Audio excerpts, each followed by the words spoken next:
Thank you and good morning. Greetings. I bring greetings to you from the first class of Morehead scholars, the class of 1957. What I want to talk to you about is that great things grow from small beginnings.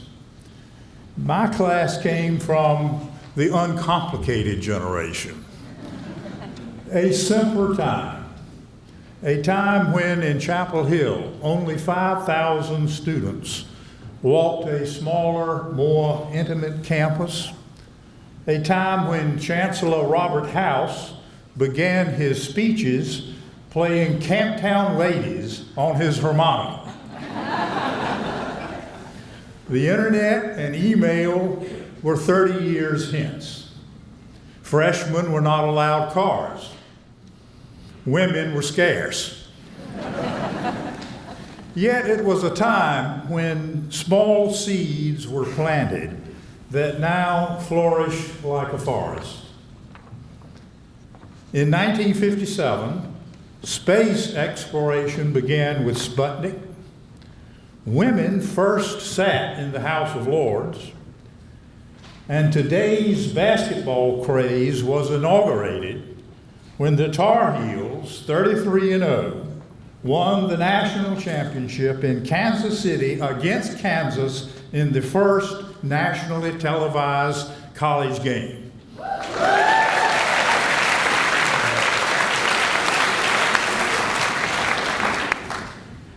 And so it was with the Morehead scholarships and the first class of undergraduate scholars.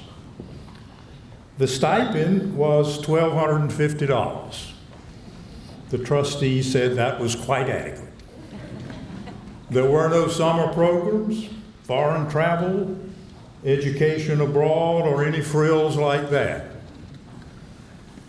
10 undergraduate Moreheads were first chosen in 1953 when only North Carolina schools were able to nominate candidates. Eight of us graduated from Carolina in 1957. Now the interesting thing is that of the 8 who graduated, all of us came from small town, rural North Carolina. Cullowhee, Mount Airy, Lenore, the original Washington, Davidson, Snow Hill, and one put down Bladen County. One graduated from a large high school, but his hometown was Matthews, which was then a small place way east of Charlotte. So the rest of us were all big high school fish in small high school ponds, where it was easier to be leaders in everything. Sports, student government, academics, outside activities. Seven of us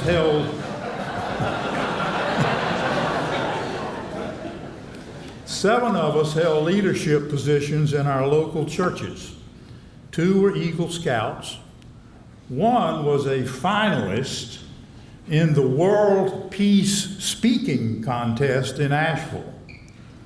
His record said he would have won had he not exceeded the time limit by 1 minute. In Chapel Hill, we were interviewed first by the Central Committee and finally by the 5 trustees, chaired by Uncle Mott himself. But these interviews were relatively relaxed. The idea seemed to be to put the candidates at ease, find a topic the candidate was interested in, and just let us talk. You see, the interviewers were new at this. They had not developed those diabolical gotcha questions that were soon to come. In my interview with the trustees, for example, I was asked about my dad's business. It was one of my favorite subjects.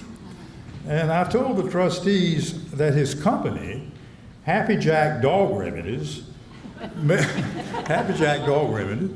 Those of us who shared time at Seagull know all about Happy Jack. That was my nickname, actually, at Camp Seagull, Happy Jack.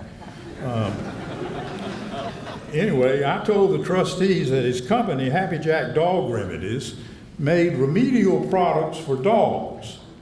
And I told them that the company's slogan was, "Ask for Happy Jack, your dog would."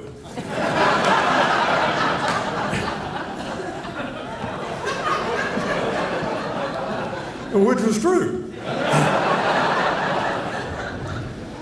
Now, one of the trustees, Mr. Robert Haynes, got real interested in this, and he said he was interested because he owned several bird dogs. Well, here's what happened. It's in the records. It's in the records at the Morehead Foundation. Here's what the records of those days look like. All typed. Our photographs, this was just, and they've got a number of these books. This one goes from 59 to 55. My class was 57. And so I was doing some research and I looked through all of our books, and these things indicate what the trustees thought was important about the candidates. So I was very interested in this thing, but here's what it says. And I'm reading, quote, "Sold Mr. Robert Haynes 2 bottles Happy Jack mange cure."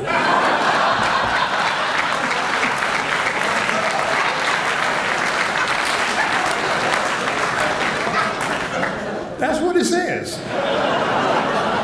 Sold Mr. Robert Haynes 2 bottles Happy Jack mange cure while being interviewed for a scholarship by the trustees.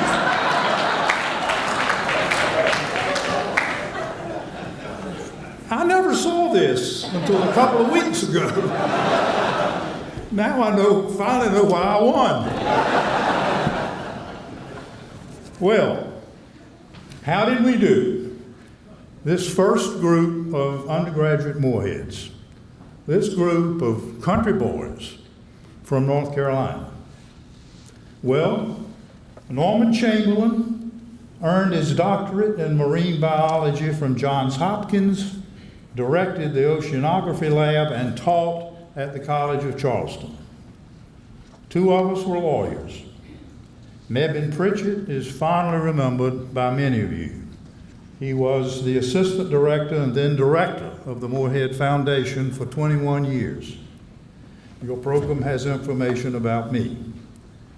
5 were successful physicians. Dr. Larry Walker was a flight surgeon in the Naval Reserve, delivered over 10,000 babies in Winston-Salem, and taught medicine at Wake Forest University School of Medicine. Dr. Ed Sutton, the most famous of us all, went to med school while playing professional football, served in a MASH unit in Vietnam, and built a large medical practice in Southern California, and was elected to the North Carolina Sports Hall of Fame. Dr. Marion Griffin became a successful surgeon in Asheville and wrote a book about the Book of Revelation. John Gray Blunt had a long, successful internal medical practice and was active in public affairs in the original Washington on the beautiful banks of the Pamlico. Dr. John Monroe formed the Southeastern Medical Group and successfully practiced internal medicine in Whiteville, North Carolina. Sadly, Mebane, Ed, and John Monroe are no longer with us. So there you have it. There you have it.